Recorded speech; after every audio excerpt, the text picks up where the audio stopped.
You know what I found yesterday? My old recipe box, all scratched up and worn. Every card in there tells a story. Church suppers, family birthdays, the cookies I'd make when the kids were sick. Some folks might just see old paper. But honey, that's 30 years of love right there. The words landed like stones, shattering the fragile peace I had been desperately trying to maintain. Stop acting like the queen, Mom. It's our house now. He said it, my son. My Tyler, the boy whose first steps were taken on the worn oak floors of this very living room. He said it with a casual cruelty that stole the air from my lungs, and his wife Nancy stood beside him, with a smirk of pure unadulterated triumph. In that moment, the illusion I had clung to for the past year, the fantasy that we were a family, that their presence in my home was a blessing and not a hostile takeover, crumbled into dust. They thought I was a relic, a piece of old furniture to be tolerated in a back room until I could be conveniently disposed of. They thought my silence was weakness. They were about to find out it was just me taking a deep breath before I burned their world to the ground. So I vanished, and then I sold the house right out from under them. It all began, as most tragedies do, with love and with loss. When my husband Frank passed away, the silence in our large Cincinnati house became a living, breathing entity. It followed me from room to room, a constant, heavy companion. The 4 bedrooms, once filled with the chaotic joy of a growing family, now echoed with emptiness. I was lonely, a deep, aching loneliness that settled in my bones. Tyler and Nancy were living in a cramped apartment across town, always complaining about the rent, the noise, the lack of space. My idea, born from a mother's heart that still yearned to nurture, seemed like the perfect solution for everyone. I would have company, the sound of life in these quiet halls again. They would have a beautiful, spacious home, rent-free, a chance to save and build their future. I remember the day I suggested it, my voice full of a naive hope that now seems foolish. We were on the back porch, the one Frank built with his own hands, sipping lemonade. "There's so much room here," I said, gesturing to the sprawling backyard. "It feels so empty with just me. Why don't you two move in?" Nancy's eyes lit up, not with gratitude, but with a quick, calculating gleam I chose to ignore. "Oh, Margaret," she'd said, her voice dripping with manufactured sweetness, "we couldn't possibly impose on you like that. It's too generous." Tyler, my son, played his part perfectly. "Mom, are you sure? It would be a dream, but we don't want to be a burden." I waved away their protests, my heart swelling with a desperate need to feel needed again. "Nonsense," I'd said.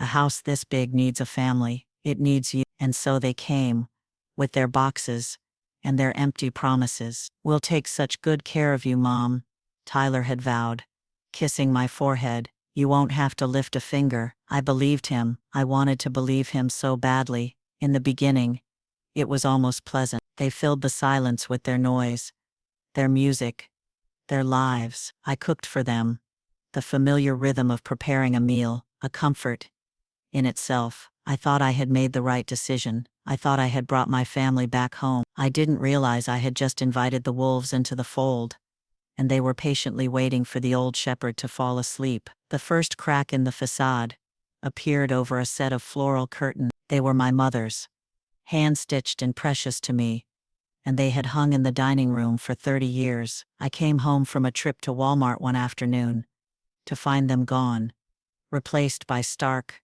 gray panels that looked like something from a hotel. Nancy was standing back, admiring her work. "What do you think, Margaret?" she asked, her smile not quite reaching her eyes. "So much more modern, don't you think? It really opens up the space." I felt a lump form in my throat.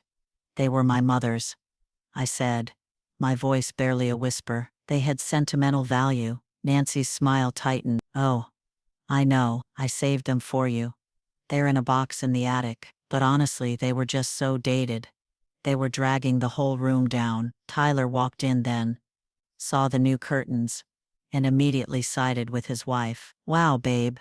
That looks great. Big improvement." He turned to me, his face a mask of patronizing concern. Mom, Nancy has a real eye for this stuff. We have to be willing to update things. This is a home for all of us now. All of us. That phrase became their mantra, their justification for every piece of my life they erased. It was a slow, methodical colonization. The sturdy oak coffee table Frank and I had bought at an antique fair was replaced by a glass and chrome thing that showed every fingerprint. My collection of family photos on the mantelpiece, pictures of Tyler as a baby, of Frank in his army uniform, of our wedding day, were gradually moved to a less prominent bookshelf, making way for large, glossy photos of Nancy and Tyler on a beach in Mexico. It's just about creating a cleaner aesthetic, Nancy would explain, as if my history, my memories were clutter. The injustice began as a slow burn in the pit of my stomach. I would walk through the rooms of my own home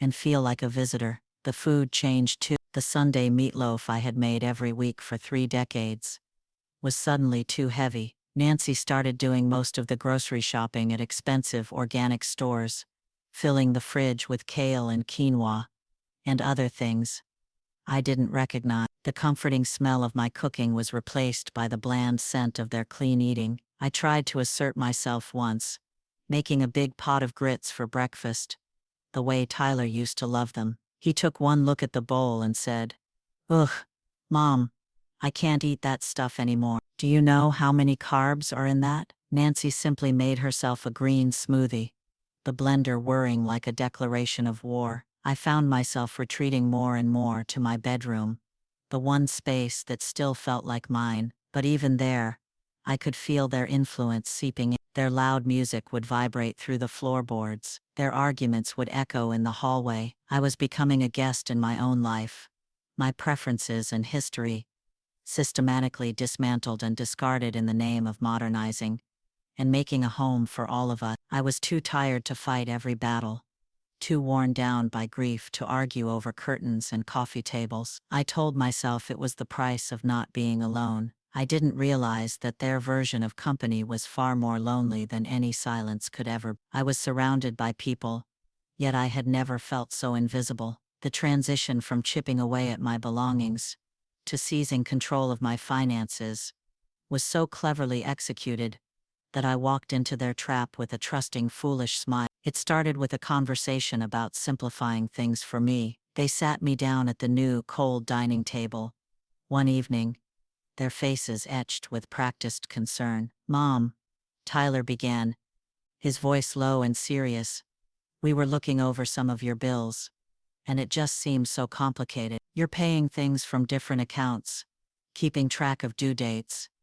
It must be stressful." Nancy, ever the supportive partner, chimed in. "We just worry about you, Margaret. What if you forgot a payment? We think it would be so much easier and safer if we helped you manage things. We could set up a joint account for all the household expenses." I was hesitant. My finances were the one area of my life that was still completely my own. Frank had been a good provider and a careful planner, and he had left me financially secure. My pension, my savings, they were the result of a lifetime of hard work and careful stewardship. Handing over control felt like a profound surrender. "I've been managing my own money for 50 years, Tyler," I said, trying to keep my voice steady. "I think I know what I'm doing." "Of course you do, Mom," he soothed, his tone dripping with condescension. "No one is saying you're not capable. This is about making your life easier. It's about letting us take some of the burden off your shoulders. We're a family. We should be helping each other." That was their magic word, family. They wielded it like a weapon, knowing it was the one thing I couldn't refuse without seeming ungrateful or paranoid. And so, against every instinct screaming in my gut, I agreed. Tyler drove me to the bank the next day. He held my arm as we walked in, a perfect picture of a dutiful son. He explained to the bank manager that we were consolidating accounts to help Mom with her estate planning. I signed the documents where he told me to sign, adding both his and Nancy's names to my checking and savings account. The moment my signature dried, the floodgates opened. At first the withdrawals were small and seemingly justifiable. Groceries from Target, a higher than usual utility bill. But soon, the nature of the spending changed. A charge for over $1,000 at an electronics store appeared. A massive new smart TV was mounted on the living room wall. A few days later, the old one was a fire hazard, Mom, Tyler explained, not even looking at me. Then came the charges for expensive dinners at downtown restaurants I wasn't invited to. Weekend trips to Chicago, I only found out about when I saw the pictures on Nancy's social media. A new designer wardrobe for Nancy. I tried to question it once, my voice trembling as I pointed to a credit card statement. Tyler, what is this charge for? This handbag costs more than my monthly pension. Nancy, who was in the room, let out an exasperated sigh. Margaret, we all have to make sacrifices. Tyler works hard. He deserves to treat his wife to something nice. It all comes out of the same family pot. My money, my sacrifices, my carefully saved nest egg was being pilfered to fund their lavish lifestyle, and I was being told I was the one who needed to sacrifice. The injustice of it was a physical ache. I had given them my home, my trust, and now my financial security. I had become an unwilling investor in their happiness, a silent partner whose only role was to provide the capital. I was paying for the very chains that were now binding me, and they had the audacity to tell me it was for my own good. The feeling of powerlessness was suffocating. I was a prisoner in my own home, funding my own captivity. The walls of my world were closing in, and Nancy seemed to take a special cruel pleasure in being the one to brick up the window. Having conquered the decor and the finances, she turned her attention to my social life, methodically severing the few remaining threads that connected me to the outside world and to my own identity. My friends, women I had shared decades of laughter and tears with, were suddenly treated as inconvenient intruders. My best friend, Monica, was her primary target. Monica and I had a standing date every Thursday for lunch and a walk in the park. It was my lifeline, my 1.5 hours of normalcy in a week of escalating tension. One Wednesday, Monica called to confirm our plans. Nancy answered the phone, and I overheard the entire chilling performance from the other room. Oh, Monica. Hi, Nancy's voice was syrupy sweet. I'm so glad you called. I'm afraid Margaret won't be able to make it tomorrow. She's just been so down lately. Not feeling like herself. The doctor thinks it's best she stays home and rests. I walked into the living room, my heart pounding, ready to protest. I felt fine. I felt desperate to see my friend, but Nancy met my gaze with a look of pure steel, a silent command that froze the words in my throat. She hung up the phone and turned to me, her face a mask of false concern. I was just looking out for you, Margaret. You did seem a bit tired this morning. We can't have you overdoing it. It was a lie.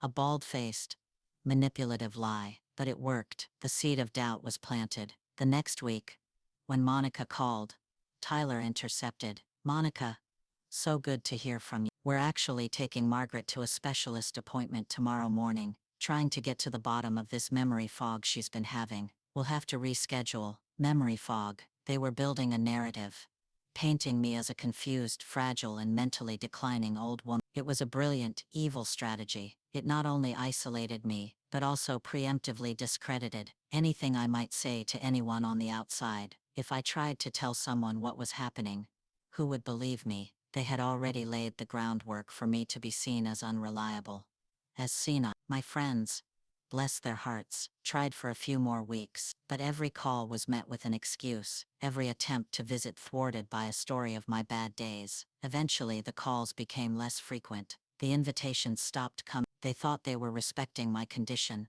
my need for quiet. They didn't know they were complicit in my imprisonment. The loneliness was no longer just a passive state, it was an actively enforced condition. It was a loneliness more profound than the one I felt after Frank died, because this was a loneliness in a crowded house. It was the excruciating isolation of being surrounded by people who wished you would simply disappear. I spent most of my days in my bedroom, reading the same books over and over, staring out the window at a world I was no longer a part of. I watched neighbors walk their dogs, children ride their bikes, couples walk hand in hand. They were all living, while I was just existing, a silent, waiting ghost. Tyler and Nancy seemed to revel in my seclusion. It made me easier to manage. They no longer had to put on a show for they could be their true selves, dismissive, condescending, and openly resentful of my presence. I was the old queen in a conquered castle, confined to a single tower,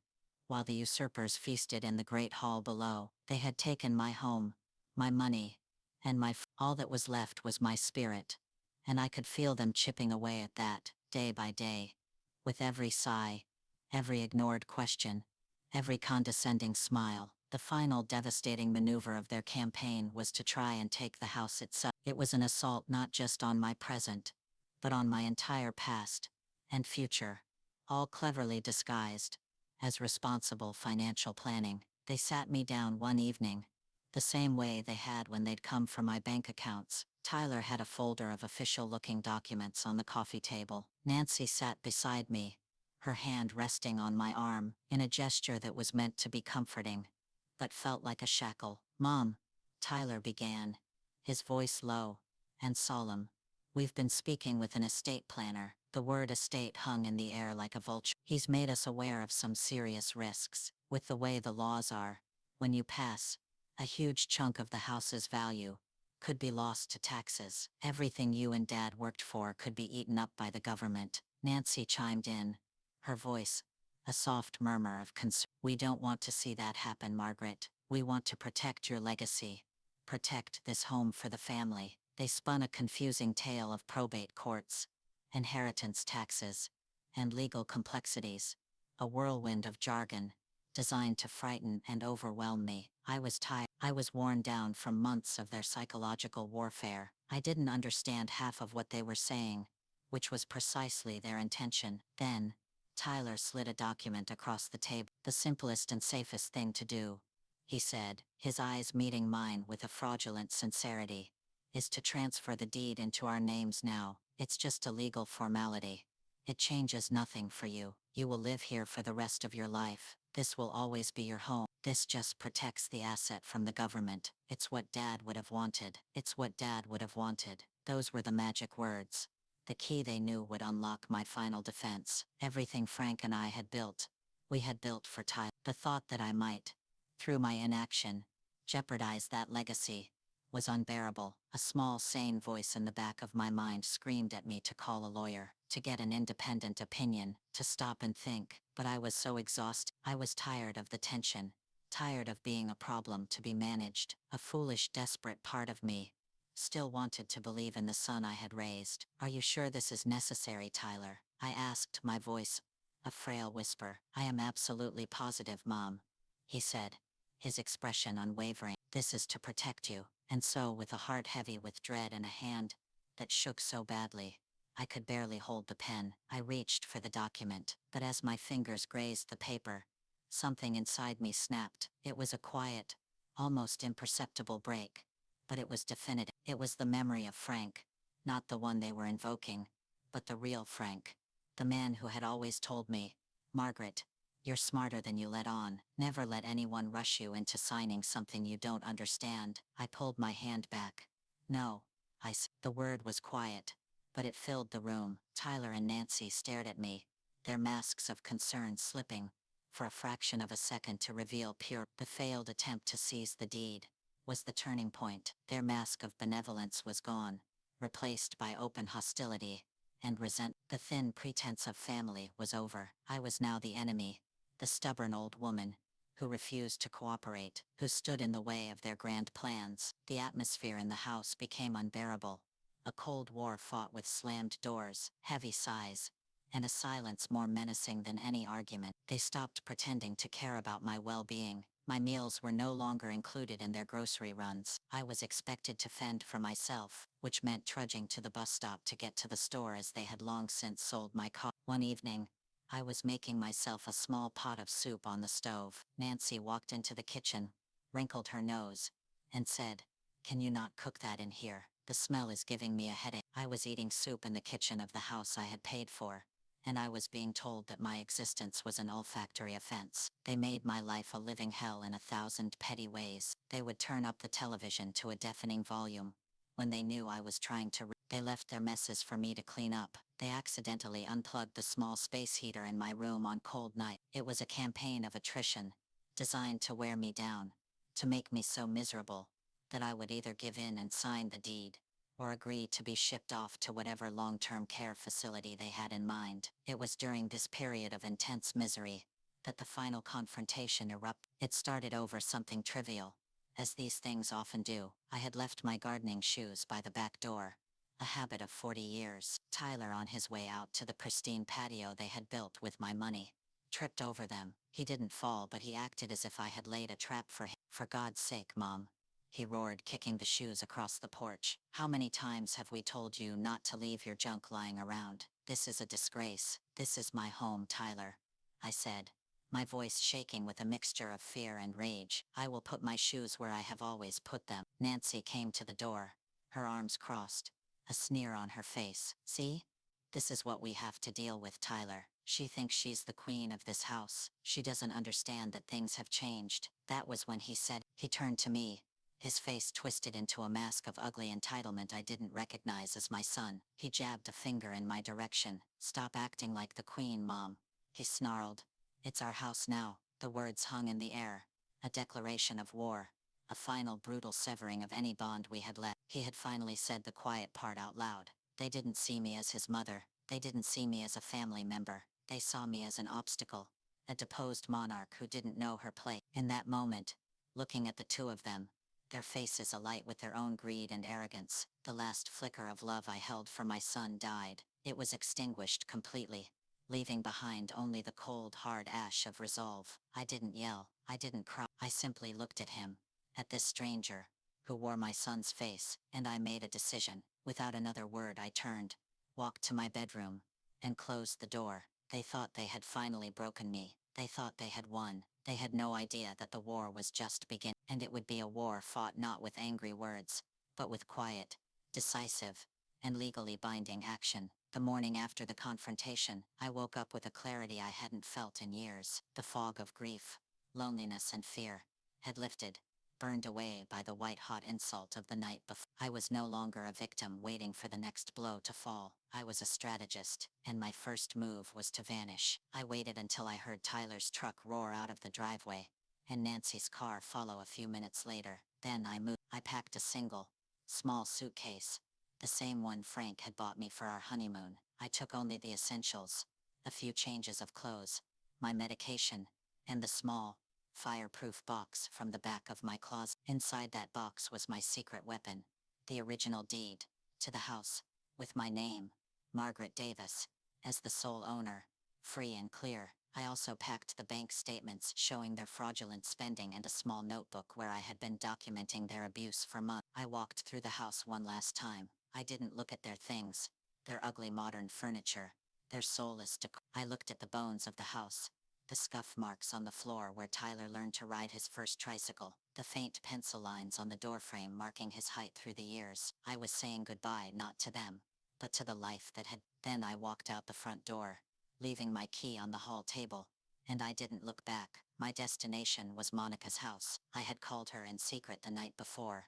after the fight, and whispered a single sentence. "It's time." She understood immediately. She was waiting for me, her car parked a block away. When I got in, she simply squeezed my hand. "You did the right thing," she said. I stayed with Monica for a week, hidden away in her guest room. While we planned my counter-offensive, she was more than a friend.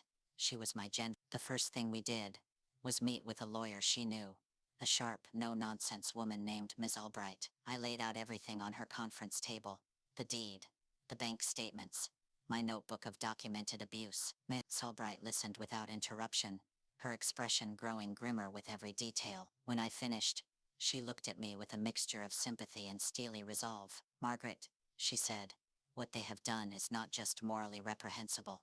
It is illegal. The financial exploitation, the emotional abuse." The call from David, the real estate agent, came on a Tuesday afternoon. "We have an offer, Margaret," he said, his voice calm, and the aftermath was exactly as messy and satisfying as I had imagined. Monica, through a neighbor, who had a front row seat to the entire spectacle, gave me a play-by-play. The Hamilton family, bless their patient hearts, had stood their ground, their lawyer on speakerphone. The police were called, not to arrest anyone, but to keep the peace. The officer looked at the Hamiltons' deed, looked at Tyler and Nancy's sputtering rage, and calmly explained the concept of property law to them. They were in fact trespassing. The humiliation was public and absolute. They were forced to hastily pack their belongings into a rented U-Haul, while the entire neighborhood watched from their windows. Nancy, I was told, had a full-blown meltdown on the front lawn, screaming that I was a vindictive Tyler just stood there, shell-shocked, a deposed king surveying the ruins of his stolen empire. They ended up in a dingy extended-stay motel on the outskirts of town, the kind of place with flickering fluorescent lights and the faint smell of desperation. The new truck was repossessed. The designer clothes and expensive electronics were likely sold to cover their mounting legal and living expenses. They had built a life on a foundation of my money and their cruelty, and it had collapsed in a single weekend. They tried to sue me, of course. They hired a lawyer who sent a blustering letter to Ms. Albright, claiming emotional distress and fraudulent inducement. Ms. Albright sent back a one-sentence reply: "We invite you to review the definition of a tenant at will." We never heard from them again. Their case was laughed out of court before it even began. They had no legal claim, no ground to stand on. They were simply squatters who had overstayed their welcome. As for me, I took the proceeds from the sale and built a new life, a life on my own terms. I bought a small, beautiful condominium in a quiet complex with a pool and a garden. It wasn't a big house, but it was mine. Every wall, every window, every light fixture belonged to me and me alone. The first thing I did was call Monica. "Come over," I said. "I'm making your favorite meatloaf." We sat in my new, sun-drenched dining room, eating on plates I had chosen, at a table I had bought, and we toasted with glasses of sweet tea. "To new beginnings," she said, her eyes sparkling. "To queens who reclaim their thrones," I replied, and we laughed, a real, full-throated laugh that felt like a victory in itself. I started to live again. I joined a book club. I took a pottery class. I volunteered at the local library, reading stories to children. My world, which they had tried to shrink to the size of a single bedroom, expanded again. I reconnected with the friends Nancy had driven away, and we laughed over our Thursday lunches. The past year, feeling like a strange, bad dream, I had my peace back. It was a quiet, unassuming peace, but it was solid and real. It was the peace of knowing I was safe in my own home, the peace of a balanced checkbook, the peace of not having to listen for footsteps in the hall. It was the peace of having survived, of having fought back, not with anger, but with intelligence and resolve. They thought I was just an old woman. They forgot I was the woman who had built that life, and I was the only one who had the right to tear it down. I sit on my new balcony now, a cup of coffee warming my hands, and I watch the sun rise over Cincinnati. The air is cool and clean. I can hear the birds singing in the trees of the complex's garden. It is a world away from the suffocating tension of my old house. My life is small now, in the best possible way. It is filled with simple, quiet joys: the smell of a new book,